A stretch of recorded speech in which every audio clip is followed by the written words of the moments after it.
오늘 설교 제목은 하나님께 향유를 부은 마리아입니다.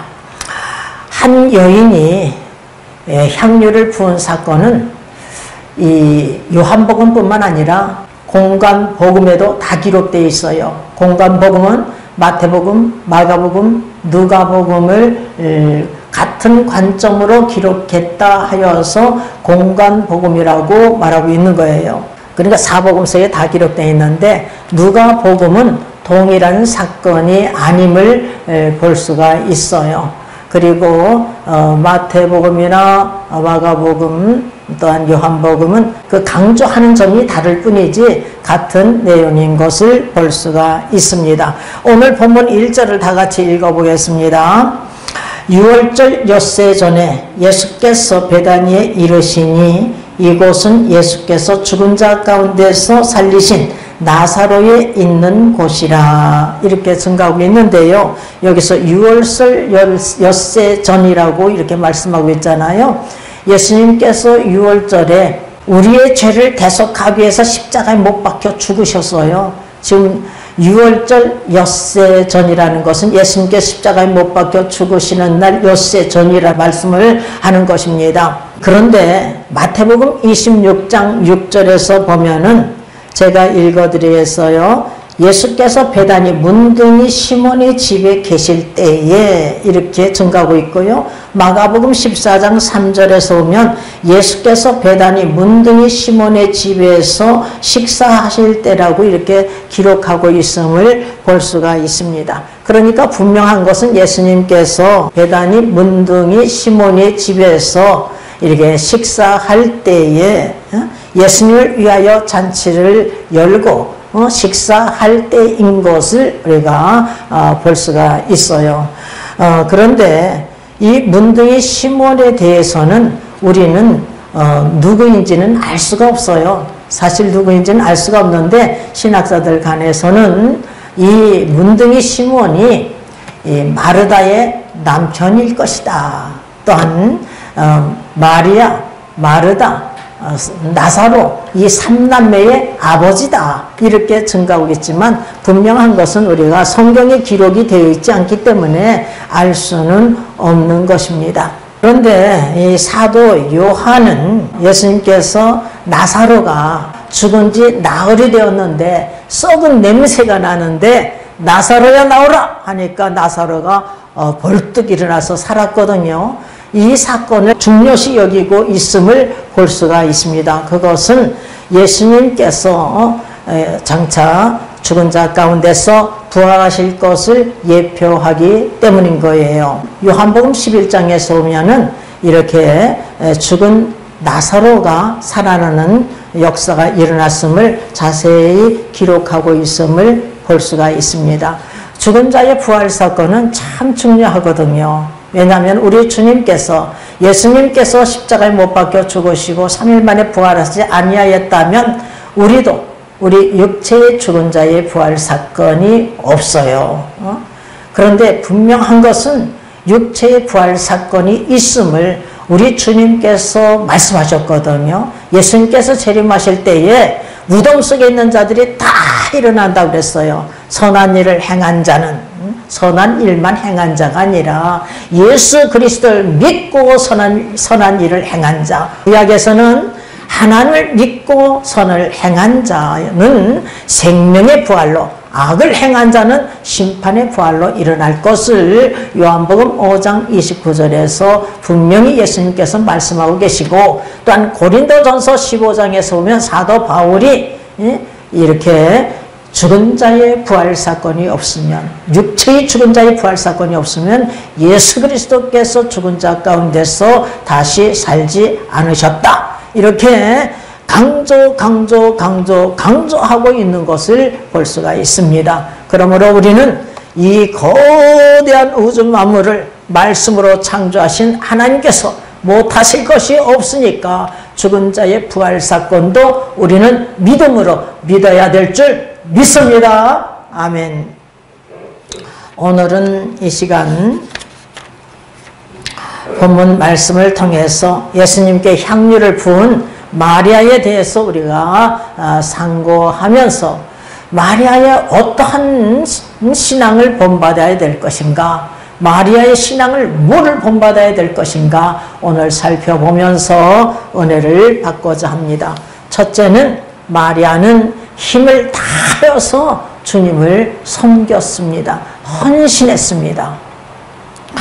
본문 3절을 다 같이 읽어보겠어요. 마리아는 지극히 비싼 향유 곧 순전한 나드 한 근을 주님 발에 붓고 이렇게 증가하고 있습니다. 여기서 나드 한 근은 가룟 유다가 본문 5절에서 300데날리온이나 되는 향유인 것을 밝히고 있어요. 한 데날리온은 노동자의 하루 품값이에요. 그냥 노동자가 300일을 해야 되는 그렇게 비싼 향유를 탁 주님 발에 붓고 자기 머리털로 닦아드리고 있음을 볼 수가 있는 거예요. 그러나 마태복음, 마가복음에서는 머리에 부었다는 거예요. 그러니까 머리서부터 발끝까지 이렇게 향유를 부어서 자기 머리털로 이렇게 닦아드리고 있는 것입니다. 우리 주님께서 이제 엿새만 있으면 우리의 죄를 대속하기 위해서 십자가에 못 박혀 죽으실 일을 생각하면서 이 마리아가 이렇게 향유를 부었던 것입니다. 주님의 장사를 미리 준비하고 있는 거예요. 그러니까 이 마리아는요, 우리 예수님께서 우리의 죄를 대속하기 위해서 십자가에 못 박혀 죽으실 일을 생각하면서 이 고난의 주님을 생각하면서 이 비싼 향유를 주님 몸에 붓고 자기 머리털로 이렇게 닦아드리고 있는 것을 볼 수가 있는 것입니다. 여러분, 예수님 나이가 지금 몇이에요? 33살이에요. 33살. 근데 처녀가 이 향유를 붓고 이렇게 닦아드리는 거예요. 그러나 이 마리아는 예수님이 누구인 줄을 알았던 것입니다.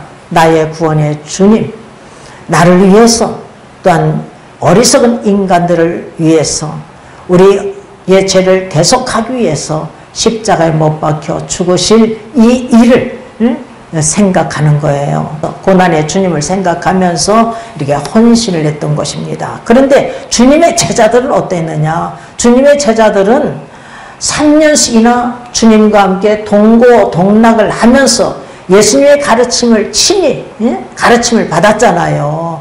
여러분은 김명수 목사를 통해서 가르침을 받지만 이들은 예수님께서 친히 말씀하신 그 말씀을 들었던 자들인 것입니다. 또한 기적과 표적을 보았던 자들이에요. 그럼에도 불구하고 예수님이 누구인지를 알지 못했어요. 특히 베드로는 수제자잖아요. 그런데 요한복음 13장 36절 이하에서 보면은 주여 어디로 가시나이까 이렇게 질문을 해요. 지금은 따라올 수 없으나 훗날에는 따라오리라. 성령 받은 후에는, 지금은 따라올 수 없어. 훗날에 성령 받은 후에는 따라올 수가 있어. 왜 지금 내가 따라갈 수가 없습니까? 내 목숨을 바치겠습니다. 그래서도 우리 주님께서 너는 오늘 밤 닭 울기 전에 3번 나를 부인하리라 이렇게 말씀하고 계심을 볼 수가 있어요. 여러분, 이렇게 주님의 제자들은 베드로뿐만 아니라 모든 제자들이 믿음이 없었던 것입니다. 이 가룟 유다는 은 30개의 주님을 팔아먹고 멸망의 길로 갔고 11 제자마저도 주님이 어디로 가시는지를 알지 못했어요. 예수님께서 부활하셔서도 예수님께서 부활하신 것을 본 자들의 말을 듣고도 믿지 않았던 자들 아니겠어요. 그래서 이들이 믿음이 없는 것과 마음이 완악한 것을 예수님께서 꾸짖고 계심을 우리가 마가복음 16장 14절에서 볼 수가 있습니다. 그것은 주님께서 부활하신 것을 본 자들의 말을 듣고도 믿지 아니하였기 때문이라는 거예요. 그러나 마리아는 이렇게 장차 십자가에 못 박혀 죽으실 주님을 믿었던 것입니다. 이렇게 믿게 된 것은 다른 게 아니에요. 자기 오빠가 나사로가 죽은 지 나흘이 되어서 썩은 냄새가 나는데 주님께서 나사로야 나오라 하니까 그냥 벌떡 배를 동인 채 일어났잖아요. 이렇게 나사로 까닭에 이가 주님을 믿게 된 거예요. 이게 주님의 사랑을 깨달았기 때문에 주님을 사랑하게 된 것입니다. 11절을 한번 읽어보겠어요. 나사로 까닭에 많은 유대인이 가서 예수를 믿음이러라 이렇게 증가하고 있어요. 나사로 까닭에. 그러니까 이 마리아도 또한 마르다도 나사로도 이렇게 나사로가 죽은 지 나흘이 되었는데 썩은 냄새가 났는데 살려주셨기 때문에 주님을 바로 믿게 된 것입니다. 또한 하나님의 사랑을 받았기 때문에 그도 또한 하나님을 사랑하게 된 거예요. 여러분 우리도요 하나님의 사랑을 깨달아야 나도 주님을 사랑할 수가 있는 것입니다. 우리가 하나님을 사랑하되 어떻게 사랑해야 된다고 그랬어요? 마음을 다하고 목숨을 다하고 힘을 다하고 뜻을 다하여서 주 너의 하나님을 사랑하라. 이것이 크고 첫째 되는 계명이요 둘째는 그와 같으니 내 이웃을 내 몸같이 사랑하라. 이 두 계명이 온 율법과 선자의 강령이니라 이렇게 말씀하고 계셔요. 또한 한 율법사가 예수님을 시험하여서 질문해요.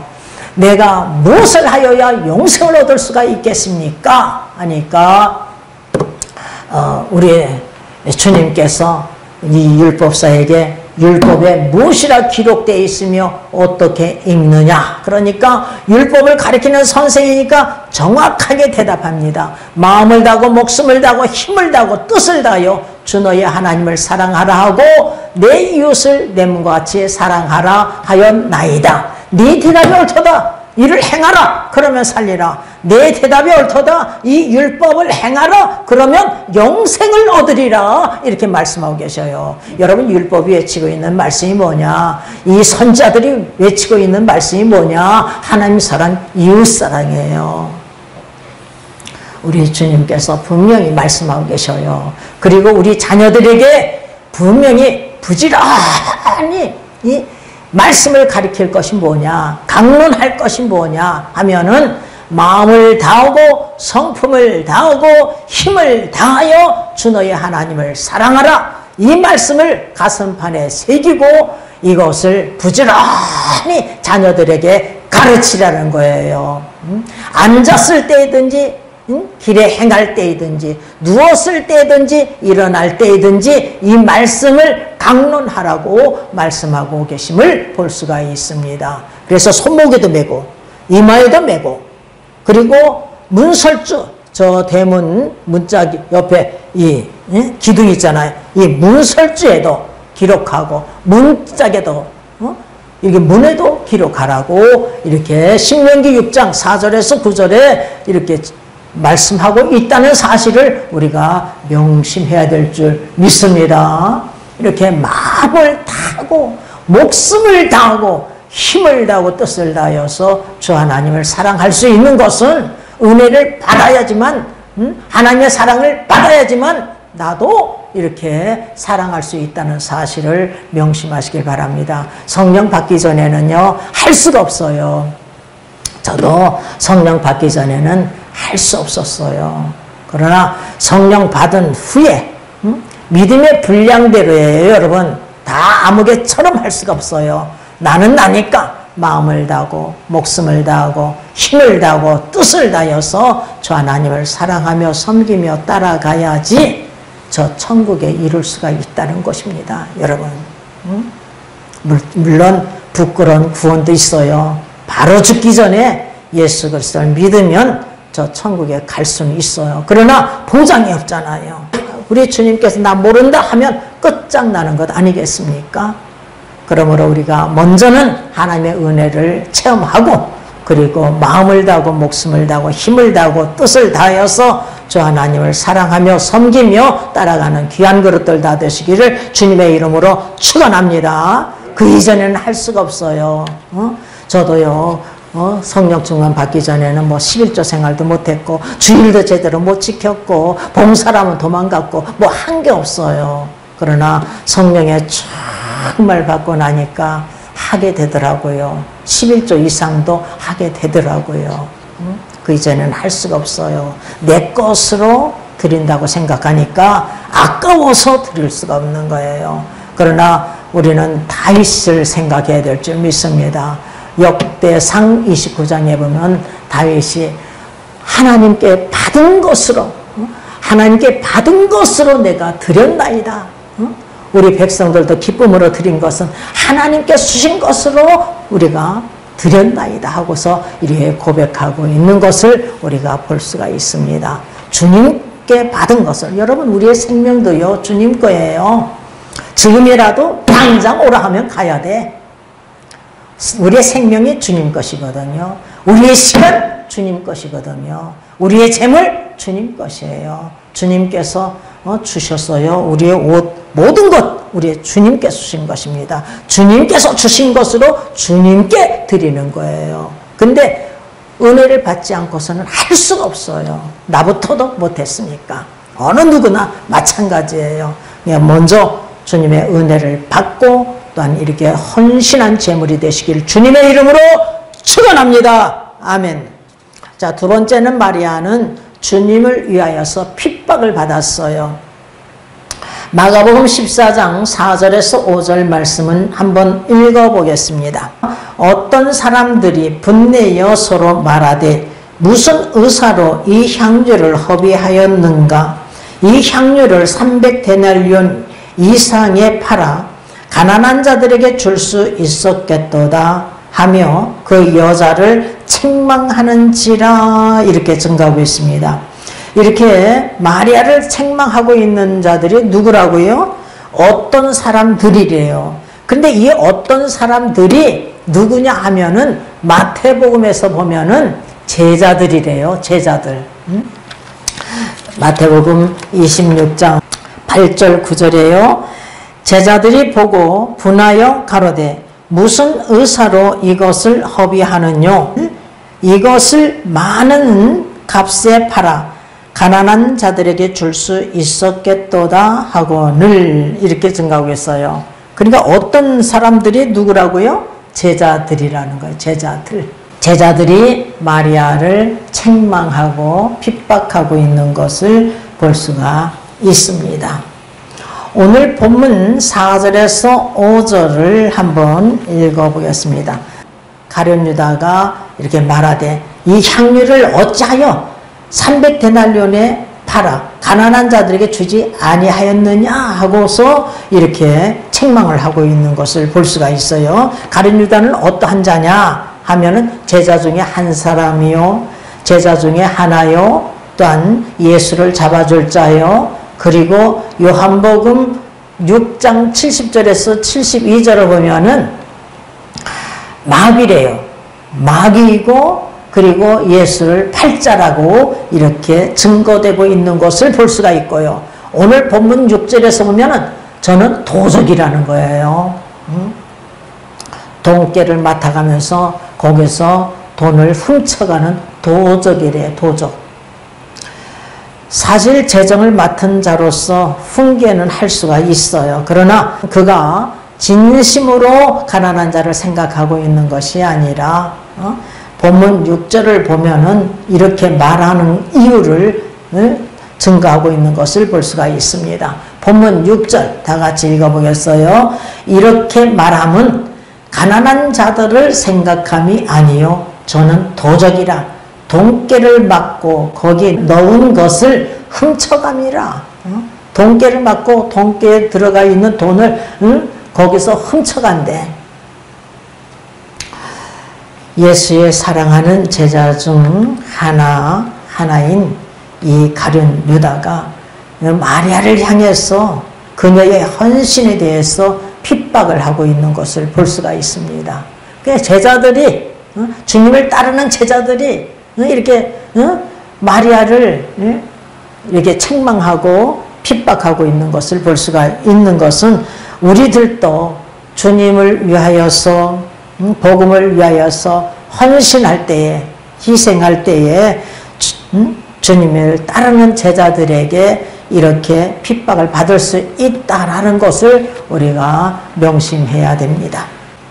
예수님께서 마태복음 5장 10절에서 12절을 보면은요, 의를 위하여 핍박을 받는 자는 복이 있나니 천국이 저희 것입니다. 나를 인하여 너희를 욕하고 핍박하고 거짓으로 너희를 거스려 모든 악한 말을 할 때에는 복이 있나니 기뻐하고 즐거워하라. 하늘에서 너의 상이 큼이라. 너희 전에 있던 선지자들을 이같이 핍박하였느니라 라고 말씀하셨어요. 여러분, 선지자들이 하나같이 참 선지자들은 핍박을 받았습니다. 미가야 선지자 대 거짓 선지자가 몇 대 몇이에요? 1대 400이야. 1대 400. 미가야 선지자가 하나 참 선지자고 거짓 선지자가 400이에요. 1대 400. 그러니 말이에요. 얼마나 핍박을 받았겠어요.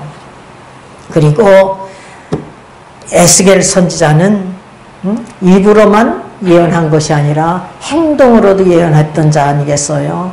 이렇게 좌편으로 390일 동안 누워 있어라. 그러니까 하나님 명령에 390일 동안 누워 있는 거야.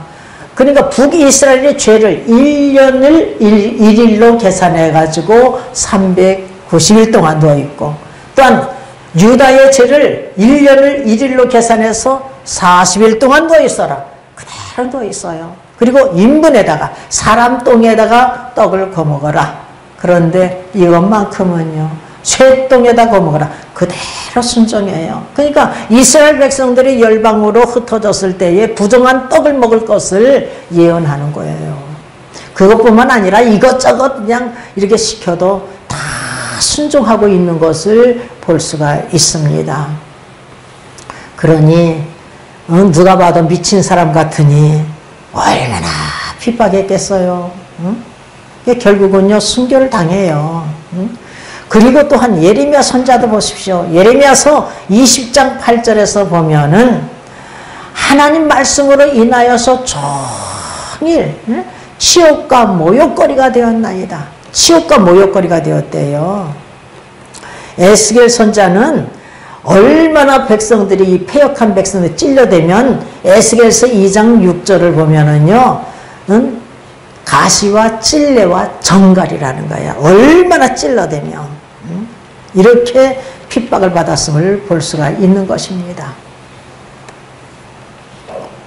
그러나 우리가 핍박을 받는다 할지라도 핍박을 받는 자는 복이 있나니 천국이 저희 것입니다. 천국이 보장되어 있다는 것을 알고, 또한 자녀이기 때문에 고난을 받는 거예요. 주님 때문에, 복음 때문에 고난받는 거예요. 그래서 로마서 8장 17절을 보면 자녀이면 후사, 상속자요, 하나님의 상속자요, 그리스도와 함께한 상속자니 주와 함께 영광 받기 위해서 주와 함께 고난도 받아야 하느니라. 주와 함께 영원히 저 천국에서 살기 위해서, 영광 받기 위해서 이 땅에서 주님과 함께 고난에 동참하라는 거예요.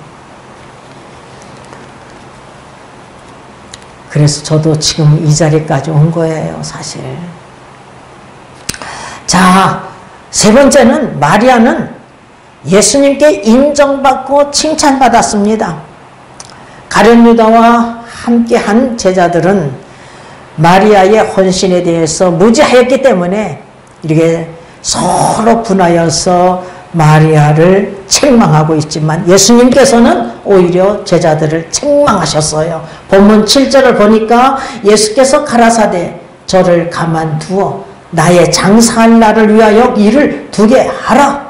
이렇게 말씀하고 있어요. 마가복음 14장 6절에서 가만두어라. 너희가 어찌하여 저를 괴롭히느냐? 라고 이렇게 책망하고 계십니다. 마리아는 사람들에게 인정받지 못했지만 주님께 인정받았습니다. 또한 주님께 칭찬받고 있는 것을 볼 수가 있어요. 마가복음 14장 6절 보면 저가 내게 좋은 일을 하였느니라. 그 다음 마가복음 14장 8절에서 저가 힘을 다하여 내 몸에 향유를 부어 장사를 미리 준비하였느니라. 이렇게 칭찬하고 있고요. 그리고 마태복음 26장 13절, 마가복음 14장 9절에서는 내가 진실로 너희에게 이르노니 온 천하에 어디서든지 이 복음이 전파되는 곳에는 이 여자의 행한 일도 말하여 저를 기념하라. 이렇게 말씀하고 있어요. 그래서 오늘도 이 마리아에 대해서 우리가 상고하는 것입니다. 이처럼 마리아는 주님께 인정받고 칭찬받았습니다. 사람들에게는 인정받지 못하고 괴롭힘을 당하고 핍박당하고 책망받았지만 우리 주님께는 인정받고 칭찬받았어요. 그러므로 우리도 예수 그리스도를 믿을 때에 또한 주님을 위해서 복음을 위해서 헌신할 때에 인간들은 알지 못하기 때문에 핍박하고 조롱한다 할지라도 인간에게는 인정받지 못한다 할지라도 우리가 주님께 인정받는 자들이 되시기를 주님의 이름으로 축원합니다. 사람들에게는 책망받는다 할지라도 우리 주님께 칭찬받는 자들이 되시기를 주님의 이름으로 축원합니다. 아멘. 우리가 만약 주님을 위해서 헌신한다고 한 일이 사람에게는 칭찬받고 인정받았다 할지라도 주님께서 인정하지 않고 책망받게 된다면은 무슨 소용이 있겠어요? 주여 주여 하는 자마다 저 천국에 다 들어가는 것이 아니라 내 아버지의 뜻대로 행하는 자라야 들어가리라. 그날에 예수님께서 재림하시는 날에 많은 사람, 여기서 나는 놀래요. 많은 사람들이 내가 주의 이름으로 선지자 못하며 주의 이름으로 귀신을 내쫓고 주의 이름으로 많은 권능을 행치 아니하였나이까? 그런데 우리 주님께서요, 나는 너희를 도무지 알지 못하니 이 불법을 행하는 자들아 내게서 떠나가라 하면 끝장나는 것입니다. 이 말씀이 마태복음 7장 21절에서 23절 말씀이에요. 여러분, 그러니까요, 대단한 주의 종 아니겠어요? 많은 사람들이 내가 선지자 노릇한데 선지자 노릇, 귀신을 내쫓고 많은 권능을 행한다는 거예요. 그러니까 대단한 주의 종들이 지옥불에 던질 받아. 왜? 뒷구멍으로 불법을 행하기 때문에. 여러분, 우리 하나님은요, 우리의 마음의 중심을 바라봐요. 외모를 바라보지 않고 우리의 마음의 중심을 바라본다는 사실을 우리가 명심해야 될 줄 믿습니다. 우리는 사람에게 인정받지 못하고 사람에게는 책망받는다 할지라도 우리 주님께 인정받고 칭찬받는 자들이 되시기를 주님의 이름으로 축원합니다. 아멘.